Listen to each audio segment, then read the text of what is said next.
Hi, with so many new skincare products releasing into the market almost every single day, with a lot of information available on the internet and social media, there is a lot of increasing awareness and growing enthusiasm amongst the public to try out new skincare products and to keep your skincare kit updated.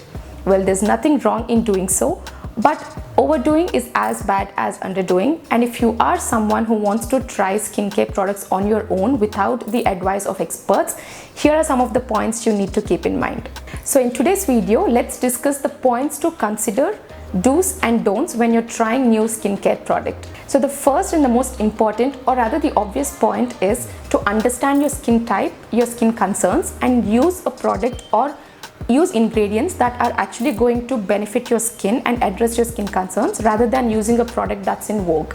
The next one being timelines. Now, what do I mean by timeline is there are certain products wherein you could use once or twice and realize if it's suiting your skin or not, and there are products that you should be using consistently for set amount of time. Now let's talk about sunscreen.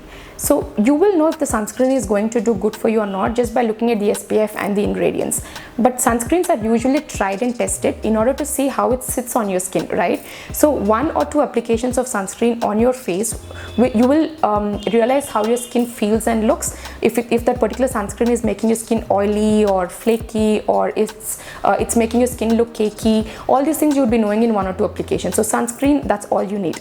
But if you are trying out a result oriented product, say for example you want to treat your hyperpigmentation or spots on your face and you're trying a particular product to see if it helps in addressing this concern or not, you would want to use it at least for 2 to 3 weeks consistently in order to see if it is result oriented or not. So these are the products which you cannot use for a couple of days or a couple of applications and make a judgment. So if you're doing that, you are only misjudging the product. So you have to use this product consistently for X amount of time, say for 2 weeks or 3 weeks, to see if they are giving you benefit or not.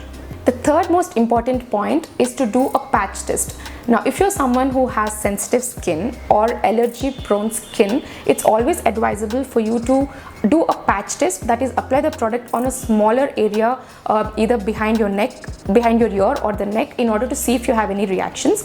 And if your skin isn't reacting to in that patch, you could end up applying the product to your entire face and testing it on the entire face.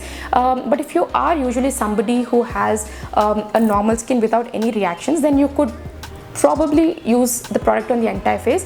But if you are allergy prone, always advisable to do a small patch test before you end up using the product on your entire face. Now let's look at some of the scenarios where you shouldn't be trying out new products, or some of the don'ts when you're trying out a new product.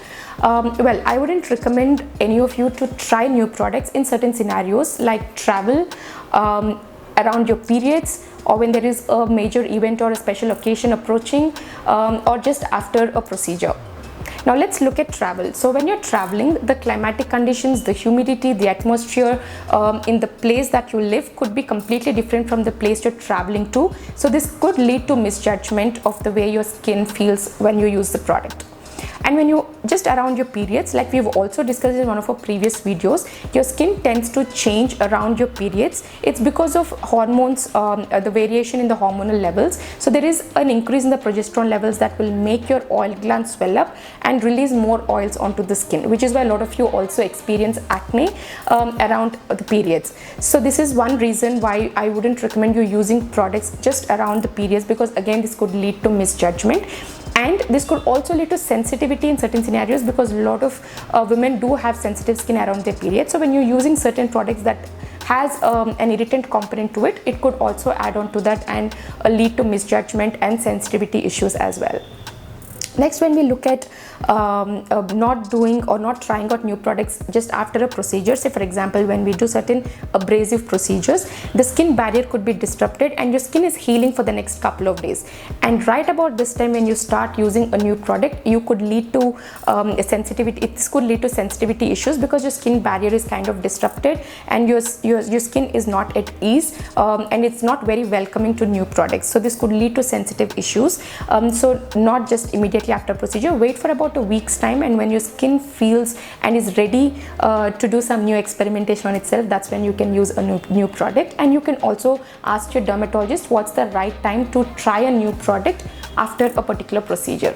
And if you have a special event or an occasion approaching, say about in a week or 10 days time, you wouldn't want any sort of reactions or sensitive skin issues around that time. So which is why we advise you not to try a new product around this time as well. Well, what are the other don'ts if you're trying out a new product? Do not try too many products too frequently, and try one product at a time. Do not mix too many new products at the same time as well. This could lead to cross reactions. This could lead to misjudgment of the product and so on. So do not mix too many new products when you are on trials, and not too many products. So give your skin some time to breathe and to rejuvenate. So if you're trying a new product, give at least a 3 weeks or 1 month break before you try out a new product, if these are all heavy or heavy ingredient based products.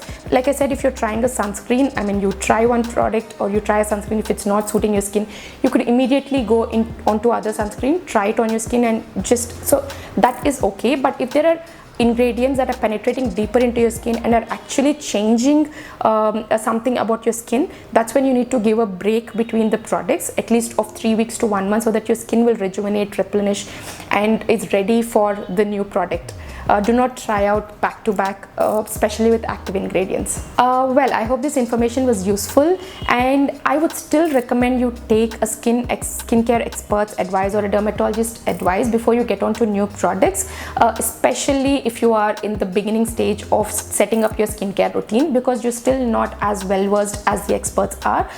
In order to not end up having any reactions, it is always advisable for you to consult an expert or do enough thorough reading and understanding of the ingredients, only after which you can use the skincare products.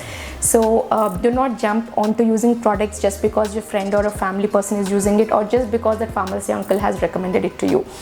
Be wise, stay safe, stay healthy, and stay happy. And if you have any more queries, you can reach to me on my Instagram handle or write to me on info@dnskinclinic.in.